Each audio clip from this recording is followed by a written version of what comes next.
Welcome back to the Daily Drum on WHUR and Sirius XM Channel 141. This is the Insight segment. I'm Harold Fisher. Tomorrow is Veterans Day, the day America honors those who have served in the armed forces. Veterans Day began as Armistice Day on November 11th, 1919, to commemorate the end of World War I. It became an official national holiday in 1938, and Congress changed the name to Veterans Day in 1954. Well, tonight, we sit down with some Black veterans to get their take on service, patriotism, the impact of military life, and transitioning to civilian life. And of course, so many more issues.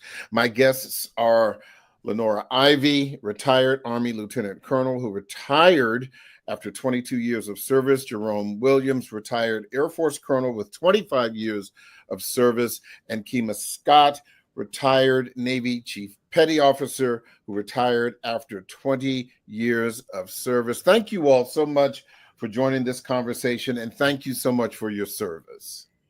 Thank you for your support. Sure thing.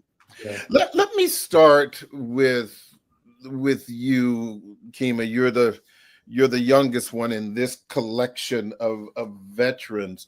When you think about your service and being a veteran, what is the first thing that comes to mind? Other than service, I would think camaraderie. I think that was the biggest thing that I took from the military. The thing I enjoyed the most, really. Mm-hmm. Why did you decide to join the Navy? I wish I had one of those reasons like, to serve my country. I didn't take my SAT when I was supposed to.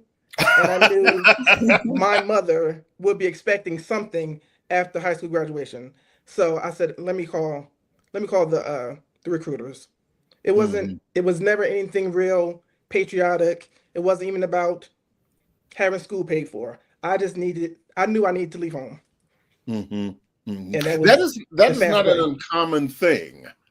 That certainly is not an uncommon thing. I think for my family, that those who were in South Carolina, there were a lot of folks in the Army where in the rural community where they lived, there weren't a lot of opportunities, and a great many of them, went into the Army. And just in full transparency, my father was an Army captain. His father was, I guess, what they would call a buck sergeant, 3 stripes. He served in World War II. My mother's father served in the Navy. He was a cook. But same question for you, Lenora, when you think about being a veteran, when you see someone, tomorrow you may have an Army hat on, an Army baseball cap, and somebody says, "Thank you for your service." What comes to your mind? I think patriotism, really, service for a cause and a purpose. I always felt like in the military, I was there for a purpose. I was serving a purpose. There was, protecting the country, defending the Constitution. So I was very patriotic. I'm from a military family. My father was in the military. My father served 30 years and retired as Command Sergeant Major, Albert Ivy Jr. And he was a big influence on me. I was a daddy's girl. I have 5 other siblings. None of them were in the military. I was the only one. He kind of guided me through our ROTC at the University of Kansas. And at one point I had decided that I didn't want to do it. And then when I decided, that's what I want to do, he kind of greased the skids for me to get back through my summer camp and physicals and stuff. So, but while I was on active duty, I think a lot of it was just patriotism. And, I liked the camaraderie. Kima, that was also something that was unique to the military. Some of your lifelong friends were there. Definitely. The responsibility that you had, all those kinds of things. So those are other things that I feel are still with me from from my time in the military. Same question for you, Jerome.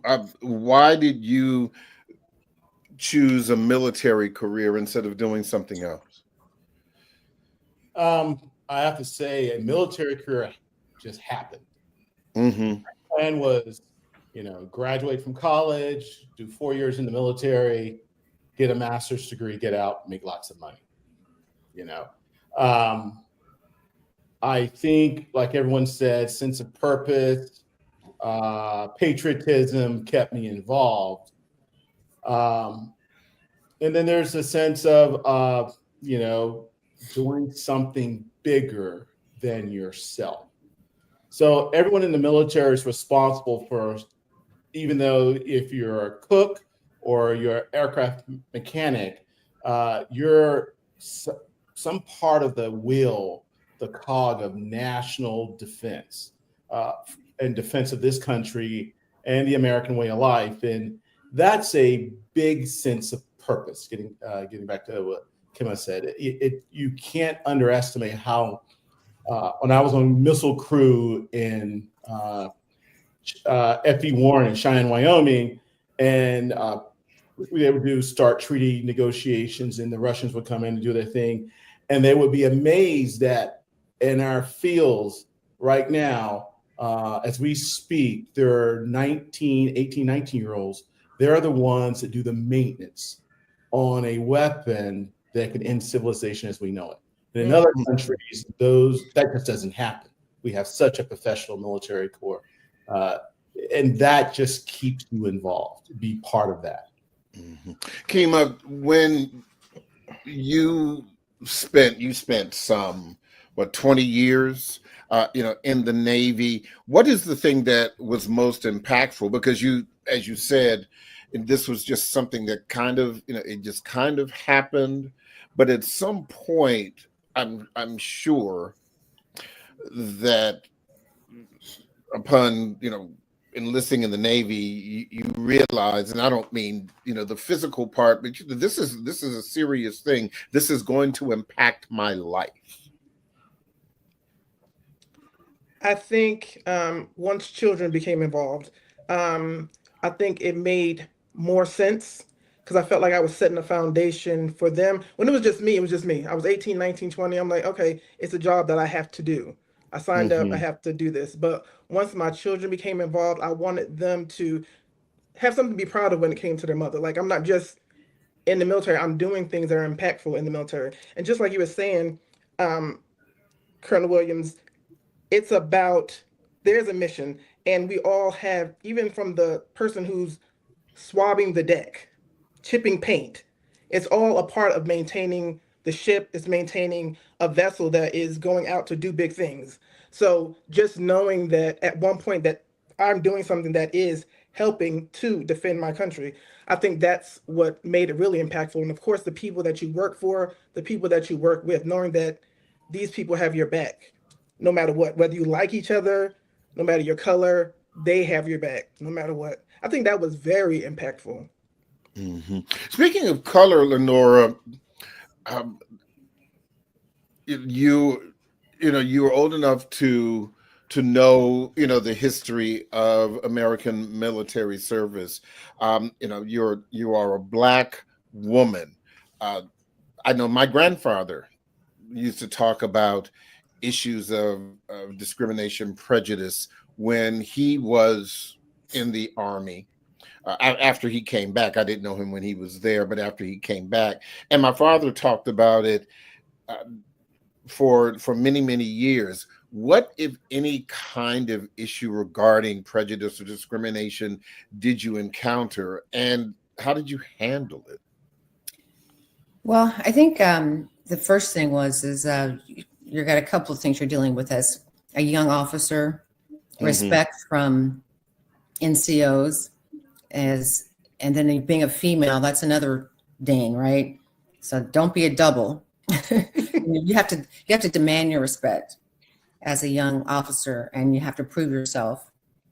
So those were issues that I know I came in contact with. If you had a NCO, Black or white, usually it was the other, he just didn't want to give you the respect you were due by your rank.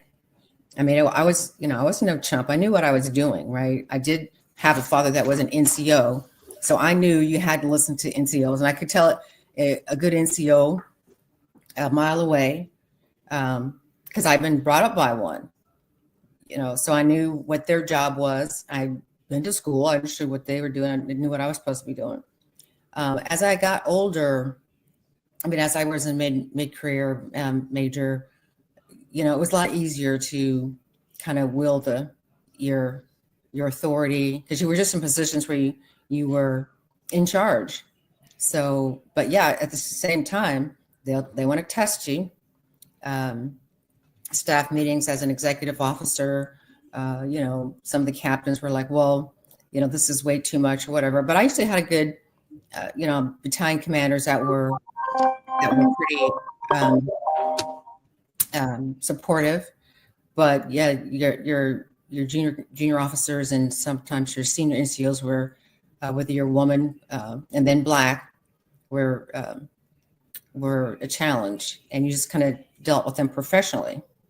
And I'd say that, not only that, but sexual harassment. Back in the day, I started my schooling in the 80s, and I don't even know if you were born in 1980, Kimo, but I was. Sexual harassment was just like, kind of the norm. You really had to kind of stand up for that too. So you had, dismissal and dismissing you because you're a woman or you're a young officer, and then just the harassment you got from officers and enlisted. So those were some of the challenges as you grow up. In the younger years, you have to kind of maneuver through. I guess because I just tell people, you just got to keep a mean streak if you're a woman. Really. Yes. Yeah, Jerome. Same question for you, particularly as as a Black man, a high-ranking Black man. Did you have any experiences regarding prejudice, regarding blatant racism, and how did you address that? Okay, yeah, that's a good question there, but I want to say something right quick, and hat off to Lenora there. It's just something so you can have some context what she was talking about.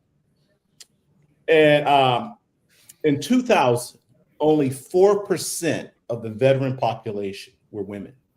Mm-hmm. Realize up through the Vietnam era, only about 2% of the total force were women. And that was restricted by law. And so one of the things that happened in the mid 70s was the all volunteer force, got rid of the draft, and that number changed. But Lenore, as far as a veteran, we're talking about Veterans Day, and we'll talk about this later. One of the challenges that veterans face is that the VA, which is an organization that's there to take care of us, they're having to learn how to take care of a demographic group that it's growing, and they really don't know how to do it yet. They're making great strides, but like right now, in 2023, approximately 11% of the U.S. veteran population are women. So you're looking at in a little over 20 years, a significant shift, and that number is going to increase over time.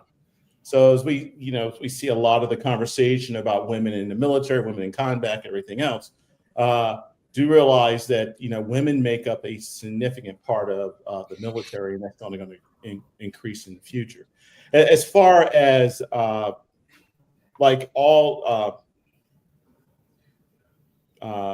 just like Lenore and everyone, yes. Did I experience it? Yes. How do you handle it? You handle it with, you don't compromise your integrity. You have to rise above the situation.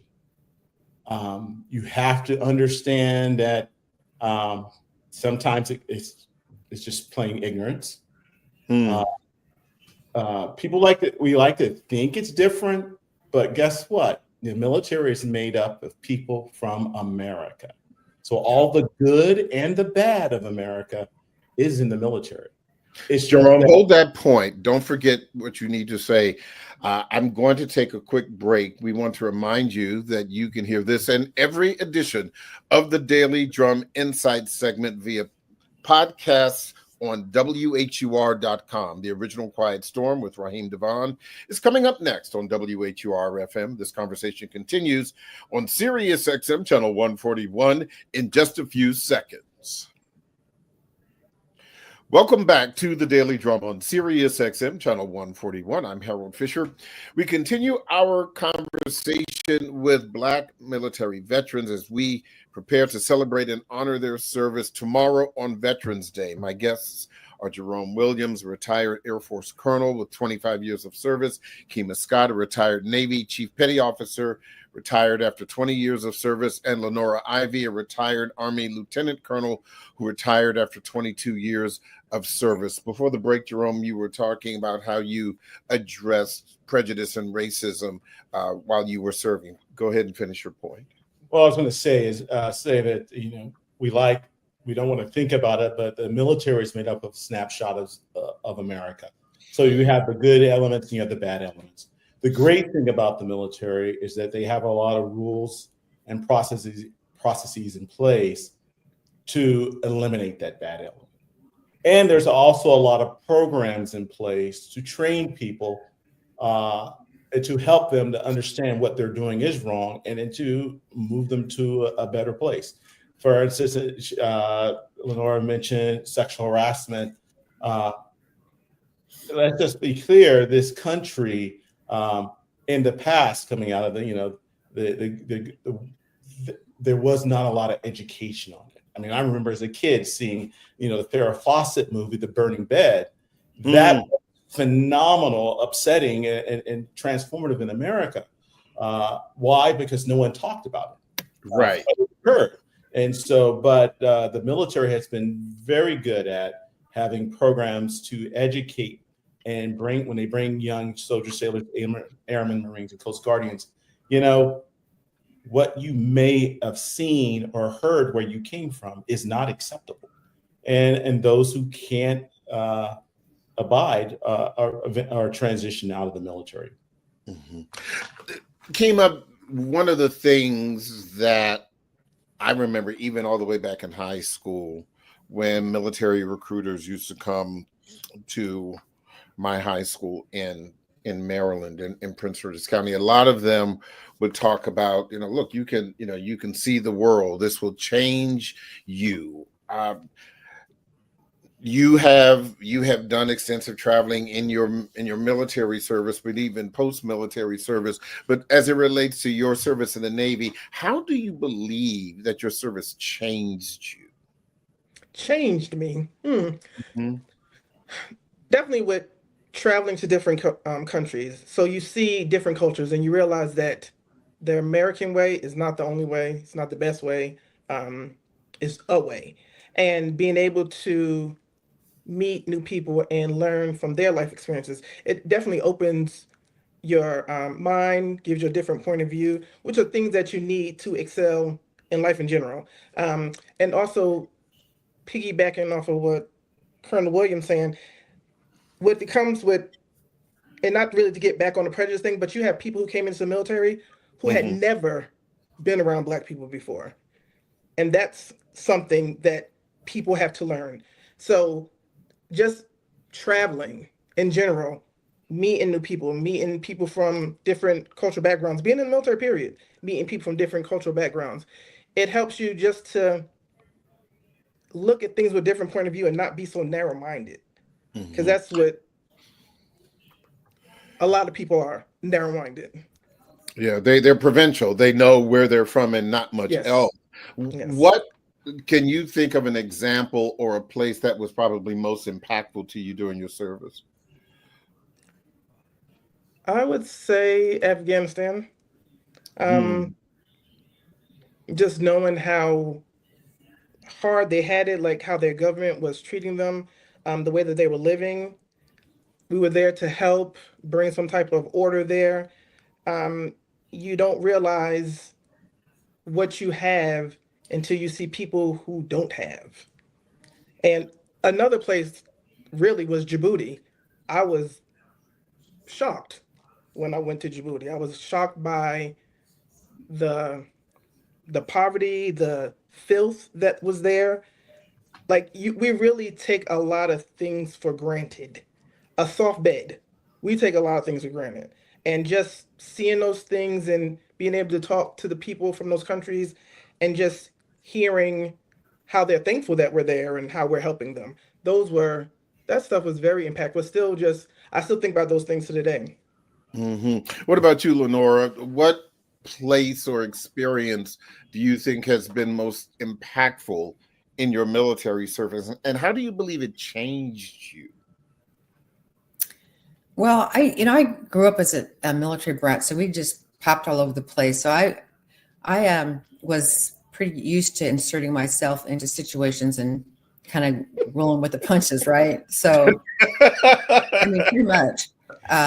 But the assignments that I think was Camp Casey in Korea, South Korea. I mean, we were. I just think the thing that it showed me is that I can pretty much deal with anything, because we were in. We worked 6 days a week. We wore uniforms 6 days a week. We had curfew. This was in the early 80s, because we were right there at the DMZ.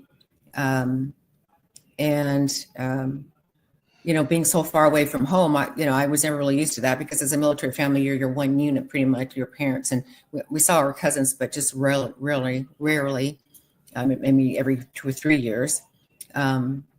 So at that, that showed me that I had grit, a lot more grit than I thought I had. And then the other one was kind of on the opposite end of the spectrum. I was a regimental TAC and instructor at West Point. And, I thought to myself, how are we going to make these college students understand what it is to be in the military and the responsibility, following authority and the rules? So that was a challenge in trying to instill what it is to be an officer, to be a future officer in the Army. I struggled with that a little bit. I said, these guys and gals are 18 in college, but I thought to myself, yeah, wait a minute, this is voluntary. Even though we have a voluntary Army, this is voluntary. Nobody's making you come to, United States Military Academy. So I was able to reconcile that there too. So those are my two impactful assignments. Jerome, same question. How do you believe that the military has changed you as a person? And what do you believe is the most impactful experience that you had when you were active duty? Turn your microphone on, please. Sorry about that. I will say, I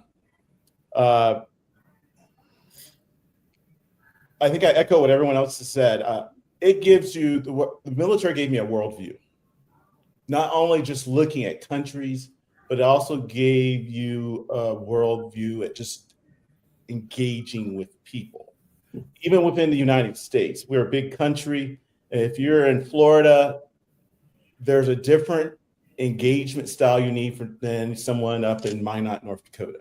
And so just being able to relate and figure out, how to communicate with people at their level, because we're in a unit, people from all over, and each one of them is like a microcosm of, I got to talk to this person this way, that, you do the same conversation, but you tweak it a little bit so that it's heard, because anybody can talk, but not everybody is heard. So that's one thing. As far as my most impactful assignment had to be with Task Force 134 when I was in Iraq.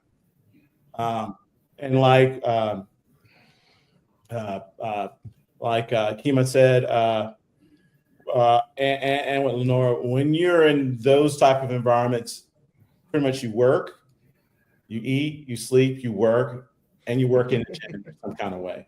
But the other thing is you get to see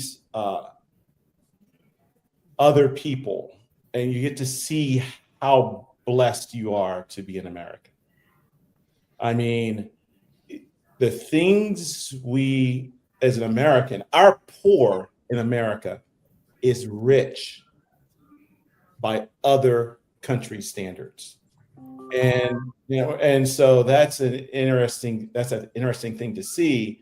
And it brings home also why you're in the military. Because what we have, we're there to defend the American way of life. And that requires sacrifice. And I think that's the biggest thing you do also learn in the military is sacrifice. I want to piggyback on something all of you said, and I'll start with you, Jerome. One of the things, as you realize, as I'm sure you all realize, over the past 5 to 10, 15 years, America has undergone a huge political change, and often where we have seen what is allowed by the Constitution, freedom of speech, protests, and the like. But a lot of civilians give so much pushback on the word patriotism, particularly Black civilians, yet all three of you have mentioned that. What does patriotism mean to you, Jerome, particularly when you look at the current political landscape? How do you balance that in your own head? Well, as a military member, I was in uniform. That is, my job was to defend the Constitution against all enemies, foreign and domestics. Bear true faith again, it's the same. So that's a political discussion. That's for the politicians. That's not my job. My job is to defend the Constitution. My job is to obey the orders of those appointed above me, all lawful orders, to be exact. So I think it gets lost in the civilian world that we, as a military member, when I wore the uniform, the political discourse that happens in the country, which happens now, it happened before, and it will happen in the future.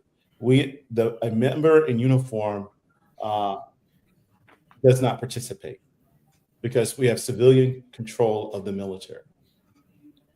When we retire, we can join in the political discussion, and we do. There are lobbying groups, military officer associations, NCO associations, etc., various groups that lobby on behalf of the military and policy. So as we see what's going on now in the country, it is normal. I hate to say it. It's normal because remember, this country was founded for a very long time. We did not have a standing military because it was seen as a threat to democracy to have a standing military. So it was only after World War II that we had maintain a large standing military. Remember, for World War I and World War II, we had to mobilize. The military was very, very small. If I get my, Eisenhower, I think it was still prior to the start of the war, was still a colonel, if I remember correctly. So standing large militaries is something that is fairly new to this country. I say since the end of World War II, and so this country is learning what it means to have a standing military, and it's a large standing military. Kima, you were nodding your head. Your thoughts about patriotism? Like he was saying, in terms of like when you're in the military in uniform, you really have no opinions about what's going on politically because you're not supposed to speak out against your commander in chief. So whatever I'm feeling or whatever I'm thinking, that stays inside because I still have a job to do. But as a civilian, of course, I can express more of how I'm feeling or speak against. But what does that necessarily change? My patriotism is by voting. That's how and when it comes to patriotism, at one point, I really do still get quite emotional when the national anthem is played, and not necessarily for the words, but for what it stands for people I know who have passed away, who have died serving this military. So patriotism just has a very different feel for me. I'm not saying, yes, America, I live in America. I love what America has done for me. I love being in this country, but not necessarily all that this country has stood for over time, and not necessarily how it deals with Black people. But it's my country, the good, the bad, and the ugly. So, but having the option now to speak out against things, I appreciate that, because I think, to me, that's patriotism. Just because it's your country, you can speak out about the things that are not right with your country. So patriotism just hits differently now as a civilian. Lenora, your thoughts about patriotism? Yeah, so I'm like the others. I would, that's kind of how I operated, right? So, and I felt it was the responsibility of those around me to operate in the same way. And for the most part, we did. I mean, so some of the things that I see now, I must honestly say I'm somewhat jaded a little bit about. I had, this, patriotism, this feeling for the country and my duty, honor, country, and the United States kind of being torn apart. As a civilian, you can say that. And I wonder how many people in the military currently on active duty are feeling about it, because I don't see that being upheld to the standard where, at least when I was in, I felt it. Although there are issues like we talked about: discrimination, sexism, racism. So that all that was there, but you kind of dealt with it within the system. There were systems where you can go to the IG, but when they fire the entire Inspector General Corps or the JAG Corps, I mean, what recourse do the soldiers really have now? So I'm a bit jaded, but yeah, I certainly believe that is the duty of those who are on active duty in those roles. That is, your political opinion is your own, and that's where you keep it. You don't go out and march and become a sniper or whatever. But right, but I'm not looking back now. I look at my service and I'm a little jaded, a little bit, So in the current environment. So. Lenora, I want to talk to you about transitioning out of military service. When you made the decision to retire and the process leading into retirement, and I'm talking about the emotional part of that, as well as trying to figure out what you wanted to do with the rest of your life. Was that hard? Yeah.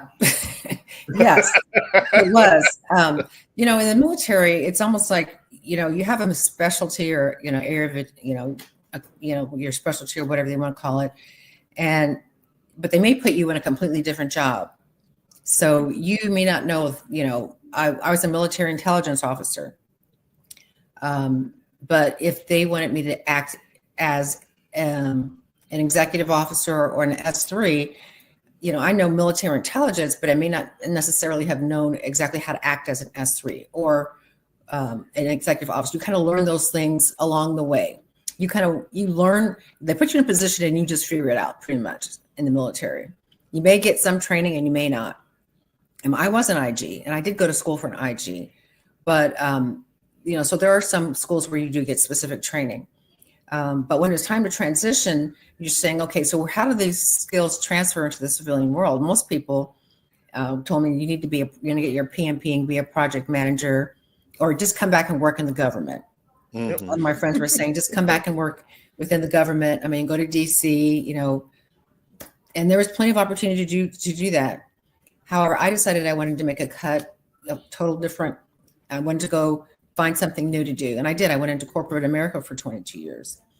But trying to figure out how those skills transferred into the position I finally got was kind of difficult. You needed to use a lot of your contacts and, resume writing and all that kind of thing. But I will say that as an officer, for example, the things that I would not necessarily do, I would have a staff member do for me. Mm-hmm. That was not happening. I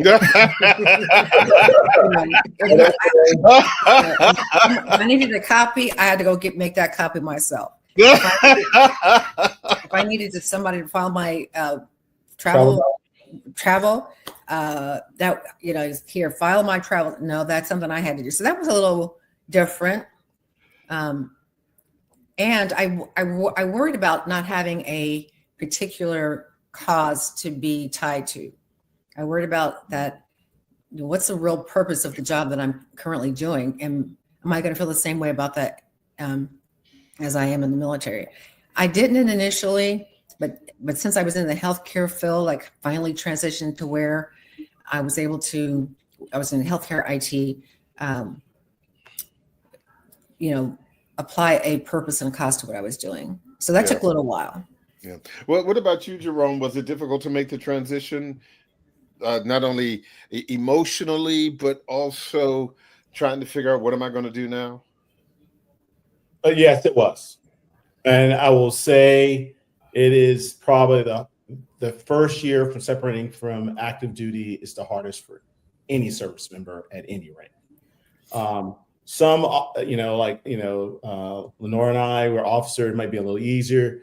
Kimura was a chief. So, but, as we were talking as Veterans Day, it's particularly hard, for the 18 to 25 years. Because for me, it's sliding more into, okay, what level is figuring out what level of management I'm going to move into. But as a young soldier, sailor, airman, Marine who might be 25, 26, he's just starting his life. And he's trying to figure out how he or she is trying to how to pick it up and keep going. One of the things we're talking about Veterans Day, we're talking about transition. Transition problems is one of the leading cause of death of veterans, because the number one cause, the biggest cause of death of veterans right now is suicide. On average, 17.6 veterans commit suicide every day. Yeah. And as we talk about Veterans Day, one of those things that leads to that is transition problems. And, we talk about a lot about, Lenore talked about it, and we talked about earlier, sense of belonging, a mission that's bigger than yourself. Working at, when you're in the military, you have a defined purpose every day. But when you're in the civilian world, it's a little loosey-goosey, and you have to figure that out. And if you're senior, like, all of us here on this call, we can figure it out. But if you're... So how did you figure it out, though? I took a year off. Okay. Because I could. I was lucky. A lot of veterans don't. And so I took a year off. I did some travel, and it was still very bumpy, because, I went from I walk in the room, I was Colonel Williams. Everybody knew who I was, and I had instant recognition, because of rank. I did not have to overly argue my position on some an item. All that changed in one day. The funny thing is, every military retires. When you're retiring when you get referred to in past tense, and you haven't even left yet. Wow. Oh, Colonel Williams, he was a good guy. Well, I'm right here. But Right here. The thing is, the thing in the military, the system goes on. So as soon as you drop your paper, the system adjusts. A new person moves in to take over your role.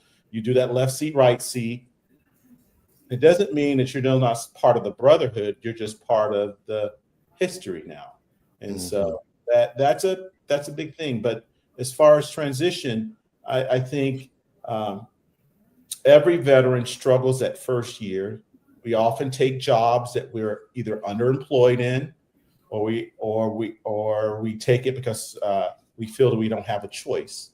And then, after about that first year or two, we get our sea legs and we move on. Most veterans don't stay at the first job they get. when they retire. Because that first job is it's like, okay, I'm starting a new, I hate to say it in this terms, but it's like a divorce.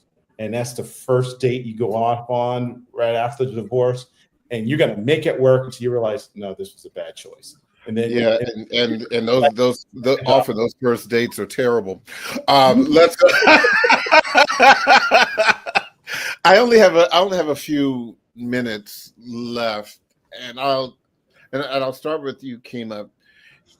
What do you believe is your responsibility to perhaps a young person who is considering military service? What do you tell them in 2025? Join the Air Force. Really? Yes. Why do you say that? They're I think for the Air Force, from the people I work with who've been in the Air Force, they're treated better. Their accommodations are better. I feel like they're better prepared for civilian life when it's time for that. And then always my second choice is join the Navy. But I tell them to take a chance. It's 4 years, right? You might get out of high school and work odd jobs for 4 years. You could have went in the military, learned a specialty, got your GI Bill, met some people, went somewhere. So people who are thinking of joining the military, I just tell them do it. Don't think too hard about it. Just do it. That time will go by so fast, fast, and you'll be glad that you did it. Jerome, I'll give you a minute or two. What advice would you give to a young person who is considering military service? I have to agree with Kima there. Do it. I mean, at the end of the day, it will. She's right. It goes by fast, but never in your life will you be given the opportunity to control so much, but yet be so young. As you realize that airman that's working on that billion-dollar aircraft there is 18 years old. You show me somewhere else in the world where an 18-year-old is working on a billion-dollar aircraft. That doesn't happen. So the opportunity is endless. As far as service, do a little research. What do you like? It's no different in any job or any career or even any university. If you're more into outdoors and doing stuff and you're a great marksman, you're probably going to lean more towards, you may lean more towards the Marine Corps Army if that kind. If you're more of a computer person or whatever, you may lean more towards the Air Force and go into cyber or something like that. There's so many careers in the military, and then even within the services, you still have the same career fields. It's just that each service specializes in an area, and you have to figure out which one works for you. Like if you hate being at sea, there's no way you should join the Navy. Not and if you're claustrophobic, do not join the submariner force, because guess what? There's no way you can get around that. But so that's what I would say. Lenora, I'll let you have the last word. What would you tell a young person who's asking you about military service or considering it? I think Kima and Jerome have given them the best advice. I mean, look around to see what might interest you in the services. They all have their different personalities. I would be biased towards the Army just because I was in the Army. I think it gives you a wide variety of opportunities. You can fly in the Army. You can even be on a boat or a ship. I'm not sure which one the Navy really calls which or which. Ships. So then you would be on boats. So you can be a pilot in the Army, and so I would just say, figure out what you like to do and give it a try. You will, you get a lot of responsibility and authority at a very young age. You learn a lot. You get a lot of training and responsibility. And then there's the benefits of being a veteran that are still very good right now, that a lot of people don't really take advantage of, don't realize that they can take advantage of. Money for college. You can even do that while you're in the service. Money after the GI Bill. I bought my first home with the GI Bill. So, that's no money down and guaranteed loan. So I mean, there's a lot of different things, and you make a lifelong friends as well.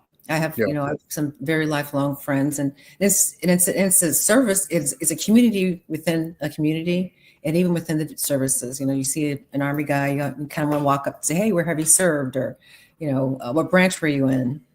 That kind of thing. So. Yeah. Well, I will have to end it there. I want to thank all of you, Kima Scott, Jerome Williams, Lenora Ivy. Again, thank you for your service and your time today. I salute you all. Thank you so much. I appreciate your time. Well, thanks for having us. Thank Absolutely. you for having me.